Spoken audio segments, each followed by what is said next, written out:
Zaujímavú škôlku so zaujímavým programom. Zhodou okolností aj Veronikin syn do tej škôlky chodí. Osud, to je. Áno. Tak potom predstavíme teda divákom, o čom sa tu rozprávame my, o čom my vieme. Linka, babulinka a Kupko to taktiež nosil vlastne na sebe. O tej škôlke sa porozprávame aj so Štepánkou Adamcovou. Vítajte, pekný deň. Dobrý Vám deň. želáme, ale ešte predtým, ako sa budeme rozprávať o tej škôlke, tak by sme mohli predstaviť vlastne dôvod toho rozhovoru, a to je fototerapia. Čo to vlastně je ta fototerapia? Čo to je za zázrak? Tak fototerapie je věda, která se zabývá působením světla na lidský organismus. Je známá už stovky let, už starověkí Řekové a Římané využívali léčbu světlem. V 19. století se rozšířila do lázní, protože se začaly budovat lázně, různá relaxační letoviska. Dokonce v roce 1903 získal profesor Svinsen Nobelovu cenu díky fototerapii, neboť dělal mnoho výzkumů a měl úžasné výsledky v této oblasti. Ale za posledních 20 let se nám posunula fototerapie nejvíc, je to vlastně i s rozvojem vědy a medicíny a dnes už rozlišujeme mnoho lamp a laserů. Tento přístroj, který já jsem přinesla ukázat a kterým působíme na lidský organismus, je v podstatě něco mezi laserem a klasickými biolampami. Rozdíl je v tom, nebo důležité, podstatné je to, abychom dbali na to, co je zdrojem světla. Zdrojem světla by měly být LED diody, tedy monochromatické světlo, a to proto, že působíme potom v jedné vlnové délce. Monochromatičnost je v podstatě to, že svítíme v jedné vlnové délce, například červené světlo. Dobre.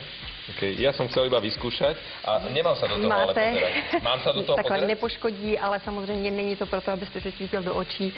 Svítí se na jiné oblasti, poškozené oblasti. To je zelené světlo, to je právě to, proč mluvím o té monochromatičnosti světla. Světlo rozlišujeme podle toho, nebo barvu, vidíme to v podstatě podle vlnové délky. Červené světlo má vlnovou délku 626 nanometrů, proniká tedy nejhlouběji do tkáně. Je to způsobeno i dalším faktorem, kterým je polarizace. A to je zase to, že způsobí, že paprsky, které se jinak šíří různými směry, kmitají v rovnoběžných rovinách. Čili se dostaneme hlouběji do tkáně a opravdu působíme na úrovni buněk. Ja len, že ste hovorili, že to liečí, tak sa pokúšam. V podstatě teď tím zeleným světlem, ano, protože vy působíte na nervový systém. Možno to pomôže.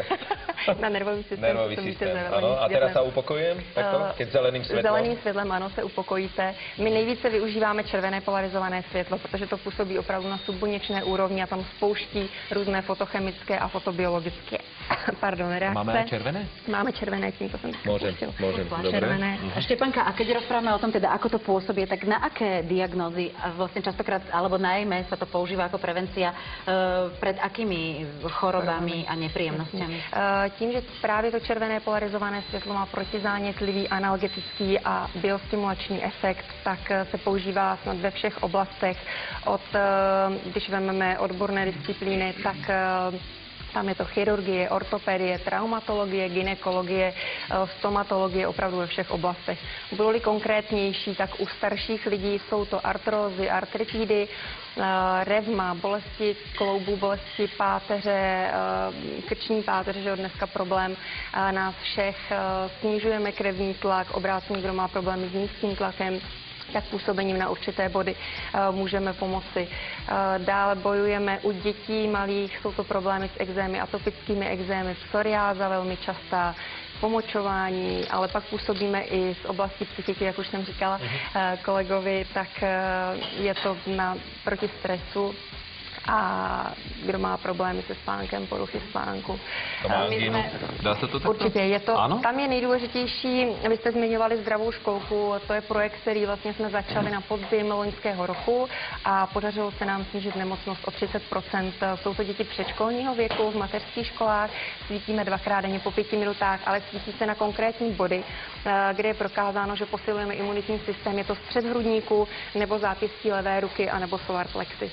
Tam byste si měl svítit po těch 10 minutách, tím posílíte imunitní systém a právě zabráníte jenom už tomu, je to preventivně, abyste vůbec neonemocněl a ty potíže, které běžně míváme, jako je nachlazení, aby k ním vůbec nedocházelo. Vy ste v rámci projektu Zdravá školka oslovili vlastne 2 školky na Slovensku. Áno.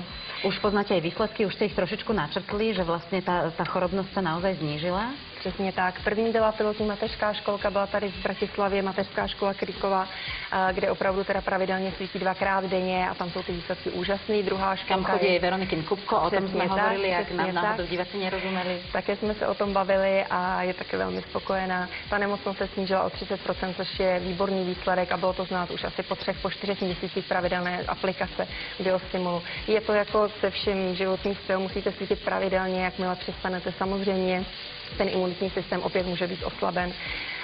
U těch dětí jsou ale i další problémy zdravotní, jak jsem už zmiňovala, ekzémy, atopický ekzém. Já tady mám i takový obrázky, kde je vidět zrovna, děkuji, atopický ekzém. 2,5letý chlapeček Michálek, který má problémy s atopickým ekzémem a už po pár týdnech, v podstatě po 5 týdnech, už byly krásné výsledky toho, že vlastně těch projevů my nedokážeme vyléčit tu příčinu, ale dokážeme zmírnit projevy, což jsou ty pupínky, kdy to svědí, samozřejmě to i nevábně vypadá. Stejně tak se působí ale třeba i problémy v kosmetologii, to jsou akné. Tím, že podporujeme tvorbu kolagenu, tak zpomalujeme stárnutí, takže tvorba vrásek. A vlastne do zdravej škôlky sa môžu zapojiť aj zdravé školy, alebo aj zdraví jednotlivci, takže kto by chcel pôsobiť na seba, samozrejme nie ako lekár, ale ako ten, ktorý sa stará o seba a či už v rámci naozaj tej prevencie, alebo zachytávania nejakého ochorenia v zárodku, tak má šancu aj týmto spôsobom. Presne tak, určite.